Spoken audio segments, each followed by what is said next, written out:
As much as I love the Brookline Distillery, and I really do love the Brookline Distillery, I wonder sometimes if seeking out the Octomore is actually worth all the trouble and the expense. And there may be some better alternatives.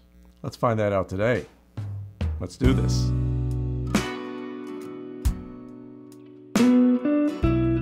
Welcome to Whisky Riffs. If you're new here, I'm Kevin, and I appreciate you stopping by, watching my video.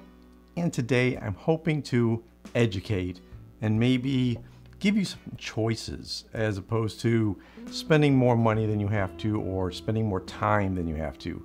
Today I have an Octomore 12.2, which actually took me a long time to get because I couldn't find any locally. So I had a friend who was traveling in Germany pick this up for me. Thank you very much, sir. And I have a Port Charlotte OLC 01, the 2010 edition, which I've reviewed before, and you know I like this one. And if you've watched my other videos, you know I like Octomore too. I like Bruichladdich. I like their distillery. I don't have a complaint about any of their expressions. I just have favorites from there. And you know, after all this effort of getting this bottle of Octomore and tasting it actually at a recent Whiskey Fest show in San Francisco, I actually tasted the 13.1 when I was over there. I started wondering, you know, is it really worth it? So I'm going to find out today if all the trouble and effort was worth it.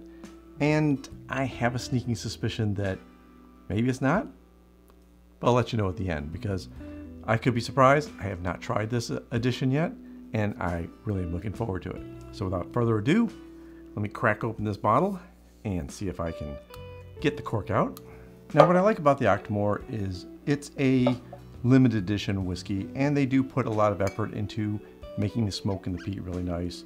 It's 57.3% ABV, it's a 5-year-old whiskey, a natural color, natural non-chill filtered, and I actually paid $200 for this one. The Port Charlotte OLC 01 2010 is actually a 9-year whiskey, which is a 55.1% ABV. It has a non-chill filtered natural color, and I paid $130 for this one. Now, that's the big difference right off the bat. This one is a more expensive whiskey, if you can find it. I got lucky and had someone that was in Germany, so I didn't have a problem finding it for the $200 price. It can be difficult for a lot of people to find it. There's not that many bottles made, and the big push for this is that it's 129.7 ppm, which, you know, frankly, I don't care about the peated numbers. What I care about is flavor, and I think you should care about flavor too. Don't worry about all the stats, not even the years. I mean, just because this is only aged 5 years and this one's aged 9 years officially, that really shouldn't matter either. Let your taste and your nose be the determining factors in whether you want to buy a whiskey or not, whether you want to drink a whiskey. All the stats are really nice to know, but when it comes down to it, drink what you like. I'm not a whiskey collector per se. I don't put bottles aside. I don't increase their value and then sell them off. I buy whiskey to drink it. So if this whiskey's hard to get and I can't get it, then I'm going to buy the one I can buy and enjoy that a lot more because I actually have it. I'm going to try the Octomore first because that's the one that I went out there and worked so hard to get. So off the bat, the nose is going to be smoky and peaty. And there's a hint of sweetness in there. And the sweetness I'm getting is like a butterscotch candy on the nose. But that high of ABV, it's really not hitting me too hard, so that's a good sign. Incredibly long finish. Very spicy on the back of my tongue, the middle of my tongue. And the finish is a kind of a pepper spice and a little bit of that oak spice. And what I've always liked about the Octomores is the fact that they give you kind of the intensity without losing the flavors. I'm even getting a little bit of a minty taste on that second tasting. When I go back in with my nose, I'm getting some leathery notes, and it tastes and noses almost exactly the same. It's not like I'm surprised by the taste. I'm expecting spicy, I'm expecting that peaty smokiness, and it's pretty intense. There's not a lot of, I don't want to say it's unbalanced, but getting so much of that one note in there that's overpowering, I kind of feel like I'm losing a little bit of the specialness of it. If it's such a limited release, why am I questioning the flavor profile of it? Let me go ahead and check out the OLC. Now the OLC to me has a lot of different flavors because it has more wine influence. You know, you've got the French wines, and you've got the Oloroso sherry for 18 months of finish. So you do get some different notes in here right off the bat. Definitely more sweetness. There's some berries on the nose, a little bit of grape on the nose. Yeah, where this is giving me a little bit of leather note, just a hint of sweetness. Now I'm getting a little bit of leather on this one too. Nose influence from the other glass. I think I can find a lot more to enjoy on the nose with the OLC, because every time I go in there I get a little bit different nose. Now I'm getting a little bit of orange on the nose. And there's a similar kind of smoke, similar kind of spiciness, but there's also more sweetness on the taste. You know, honestly, I was expecting this one to have a lot more sweetness than the Octomore. And I think the sweetness comes through on the nose for the OLC.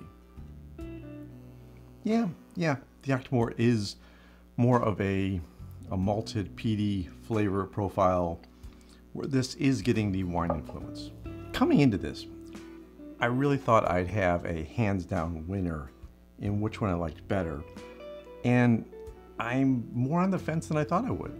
Now, if I was just going off the nose, I would take the OLC every time. It has more interesting notes. It has the citrus, and it has the grape notes and the berries, and this really is just a little bit of butterscotch sweetness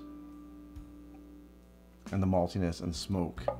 So this is giving me more variety on the nose. But I expected the flavors to be a lot more sweet, and I forgot that this is an intense whiskey also. All right, this is not as cut and dried as I want it to be, but I have to go back to price and availability. So if the Octomore is available, and this is the 12.2, there are 4 different editions for every year, I would probably get it if I could get it for a good price, like this $200 price. I think it's kind of worth it. But I get most of what I get out of the Octomore with the OLC, plus I get a little bit of fruitiness and sweetness on the nose, and the flavor profile is still nice and long, it's complex, and I do think that if I had a choice, if I was at a store, both of these were on the shelf, and I could buy just one bottle, I would buy the OLC every time, because there's just more to enjoy in it. There's just more flavor profile in it. I think that the aging in the different casks is giving you more options. And frankly, that's what I want in a whiskey. I want more flavors. I want more things to explore. And maybe the attraction to the Octomore is just that it's rare. And that gives it a little bit of an aura that, oh, I've got to get an Octomore because you can hardly get those. Maybe I should go out and get them right now. And maybe that's a false idol to be preaching to here. I think from now on, I'm going to stop hunting down the Octomore. I like it. I definitely think it's a great whiskey. I don't think it's a $300 whiskey. I don't think it's a $400 whiskey. I think it barely makes sense as a $200 whiskey.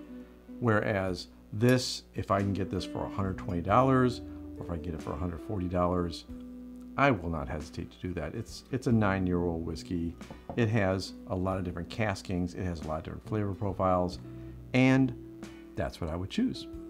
What about you? What do you choose? Do you like the Octomore, and why? Or do you go for other Bruichladdich products like the OLC, the Port Charlottes? Let me know in the comments. I'd love to hear from you. I'd love to hear your thoughts. And until next time, take care of yourself. Take care of those people around you. And cheers.